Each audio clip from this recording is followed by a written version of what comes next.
आज का जो आदिवासी अधिकार दिवस का जो कार्यक्रम है उसमें मैं सबसे पहले मेरे भाई मन्नारे जगदीश पांडोर को नमन करता हूं।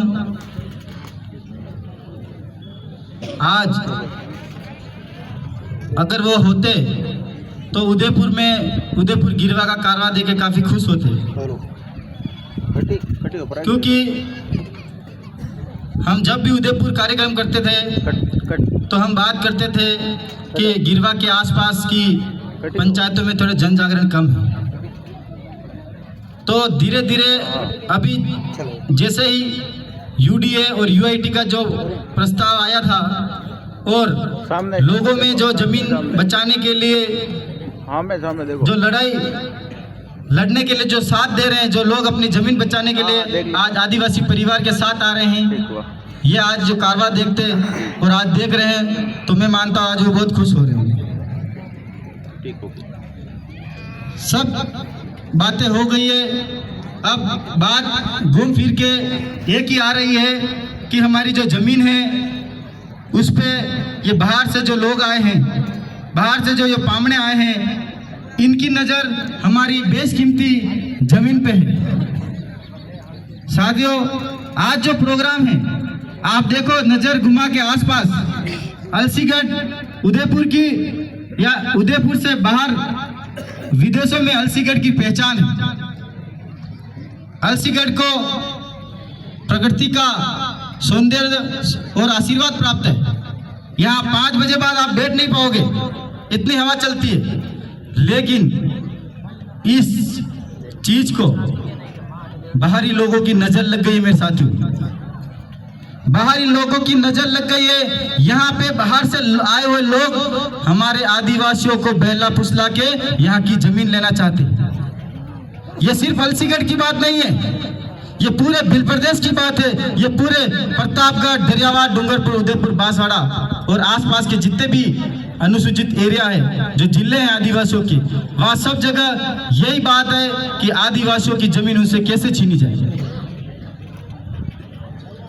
और जमीन के छीनने के नाम पे ये जो वन विभाग है, वन विभाग को सरकारें आगे कर रही है कि इन आदिवासियों की जमीन छीन लो।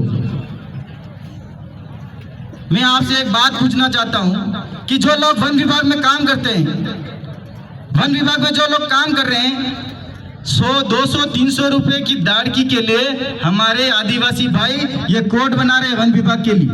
बना रहे कि नहीं बना रहे? आप लोग खुद अपने पैरों पे कुल्हाड़ी मार रहे हो, खुद कुल्हाड़ी का हत्था बन रहे हो।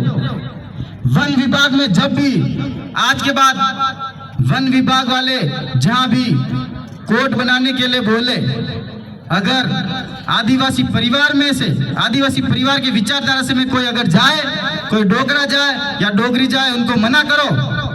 आप लोग ये कोड करने से पहले या तो तुम्हारे बच्चे का गला घोट दो, इन बच्चों का गला घोट दो, क्योंकि ये कोड बना के आप अपने बच्चों का भविष्य खराब कर रहे हो। अपने बच्चे की जो जमीन है वो छीन रहे हो। आने वाले समय में हमारे बच्चे कहाँ रहेंगे? ये सामने जितनी भी पहाड़ियां है, ये सब वन विभाग में जो कोड किए यहाँ के स्थानीय लोगों ने किए, वो भी 200-300 रुपए की लालच में आगे काम किए। आगे से इस तरह के जो ये वन विभाग वाले काम है, आप लोग यहाँ से प्रण लेके जाओ कि वन विभाग में जितने भी कोर्ट है कोई नहीं बनाएगा। अगर स्थानीय आदिवासी वन विभाग में कोर्ट नहीं बनाएगा तो वन विभाग में जमीन कैसे जाएगी? जाएगी क्या? तो आप लोग आज के बाद ये शपथ लेते हो कि नहीं लेते हो? प्रण लोगे कि नहीं लोगे?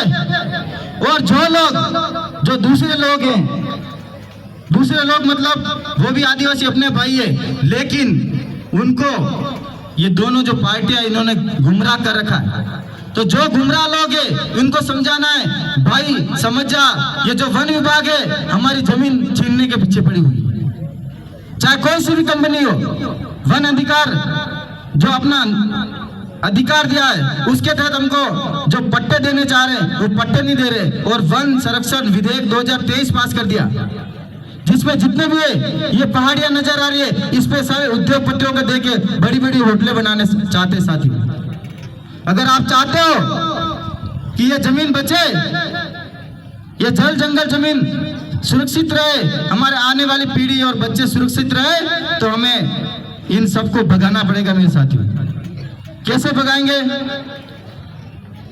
अभी हमारे विधानसभा और लोकसभा और सारे चुनाव भी आने वाले, और हमारे यहाँ से चुने हुए प्रतिनिधि हमारे यहाँ के एमएलए है या एमपी है, वो हमारे आदिवासियों की जमीन बचाने के लिए कभी नहीं बोलते।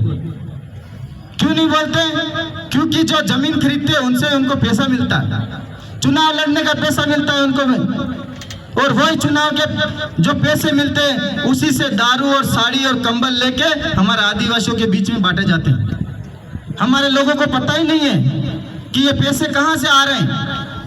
ये पैसे हमारे ही पैसे हैं, हमसे ही लूट कर और हमको ही दिए जा रहे हैं, और वो हमको जागने की जरूरत है। जो सरकार द्वारा ये शिक्षा नीति लाई है, पहली से 8वीं तक बच्चों को पास कर दिया जाता सीधा।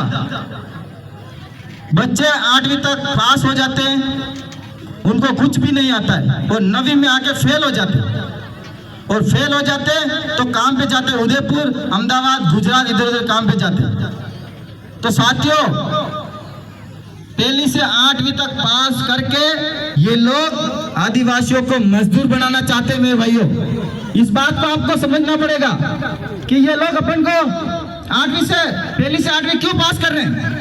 इसके पीछे बहुत बड़ा षड्यंत्र है कि आदिवासी पढ़ लिख जाएंगे, अपने अधिकार जान जाएंगे, तो ये लोग हमारे पास नहीं आएंगे, हमारे पैर नहीं पड़ेंगे, हमारे घर पे काम नहीं करेंगे, हमारे खेत में काम नहीं करेंगे। इसीलिए ये नीति लाई।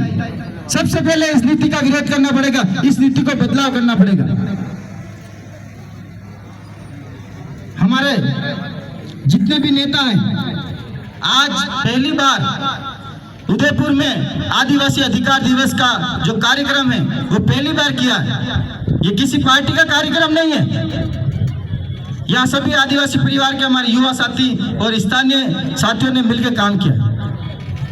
तो ये काम हमारे यहाँ के स्थानीय विधायक या कोई पार्टी वाले भी तो कर सकते थे मेरे भाइयों, उन्होंने क्यों नहीं किया? क्यों नहीं किया उन्होंने? वो लोग ये जानते हैं कि आदिवासियों को उनके हक अधिकार बता देंगे तो वो हमारे पास नहीं आएंगे, हमारे पैर पड़ने नहीं आएंगे, हमारे घर पे झाड़ू लगाने नहीं आएंगे, हमारे घर के काम करने नहीं आएंगे। इसीलिए वो लोग हमको हमारे अधिकार के बारे में नहीं बताते। अगर वो हमको हमारे अधिकार के बारे में बता देंगे, हम जागरूक हो जाएंगे, शिक्षित हो जाएंगे, उनसे आगे बढ़ जाएंगे। इसीलिए वो लोग हमको नहीं बताते।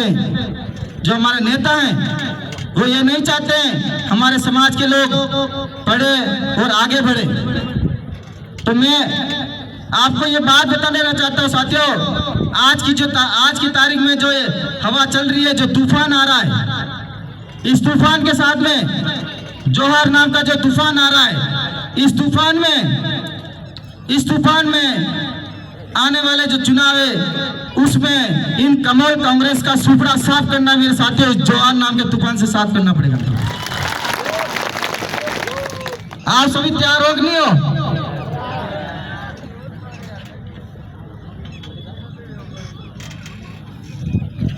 हमारे पहले वक्ता ने बताया, फ्री का जो बताया है, मैंने कहीं टीवी में देखा था कि फ्री वाला जो मामला है क्या है, आपको मैं बताता हूं। मैंने टीवी में देखा था, एक नेता है और एक चमचा है। तो नेताजी फ्री में बांटते हैं, गेहूं वगैरह बांटते हैं, तो चमचा बोलता है, नेताजी आप फ्री में क्यों दे रहे हैं? फ्री में क्यों दे रहे हैं इन लोगों को? नेताजी बोलते हैं, इनको फ्री की खाने की आदत पड़ने दे, इनको फ्री की खाने की आदत पड़ने दे, और जब फ्री में खाते खाते खाते ये लोग काम करना बंद कर देंगे, तब इनके अंगूठों के साइन खाली कागज पे लेके इनकी जमीन हड़प लेंगे। साथियों, इस तरह की बात है, ये बहुत बड़ा षड्यंत्र है। फ्री की चीजें देके आज वो एक जने के 5 किलो गेहूं दे रहे हैं, तो समझने की बात है, आज घर में 5 जने हैं तो 25 किलो गेहूं है, और छोटा सा खेत है, तो हम काम नहीं करेंगे क्योंकि 25 किलो वैसे फ्री में मिल रहा है, हम क्यों काम करें साथियों? फ्री में मिल रहा है, खेत में काम करेंगे, पानी पिलाएंगे, बिल बढ़ रहा है, काम कौन करेगा? और वो खेत पड़ा का पड़ा रह जाता है, हम फ्री की गेहूं खाते रहते हैं। और वो खेत पड़ा रहता है, फिर थोड़े साल भर बाद नेताजी आते हैं, बोलते हैं भाई तेरा खेत तो पड़ा हुआ है, तू कुछ काम नहीं कर रहा है, एक काम कर, इस खेत को मुझे दे दे। क्या बोलेगा? इस खेत को मुझे दे दे। तो वो सोचेगा यार इसको भूख नहीं दूं। फिर दोनों बात करेंगे, यार लालच, पैसे का लालच। वो बोलेंगे वैसे ही ये जमीन से कुछ काम की है नहीं, इसको बेच देते, थोड़े पैसे आएंगे, गुजारा चलेगा।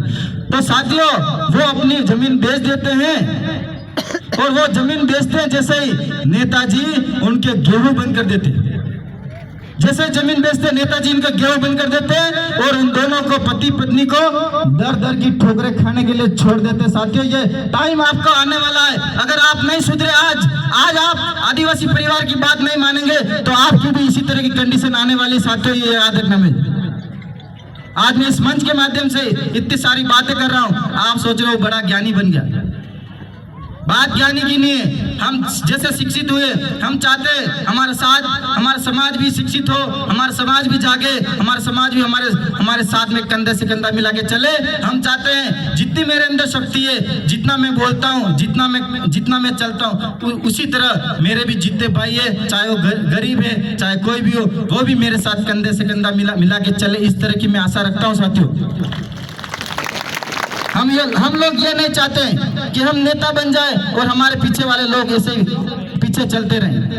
हम लोग जितने भी हमारे साथी, युवा साथी है, हम साथ में, चाहे हमारी सरकार आए नहीं आए, चाहे हमारा विधायक बने नहीं, लेकिन जो आदिवासी परिवार का कारवा है, उदयपुर का कारवा है, ये कारवा आगे तक चलता रहेगा, इसी तरह चलता रहेगा, कंधे से कंधा मिला तक चलता रहेगा। किसी की माइका लाल की औकात नहीं, अगर रोक दे कोई नहीं रोक सकता। साथियों मैं आपको बताते रहना चाहता हूँ, जितने भी हमारे साथी हैं, चाहे उनके घर में किसी तरह की भी समस्या आ जाती है तो आदिवासी परिवार उनके साथ में जाके खड़ा रहता है।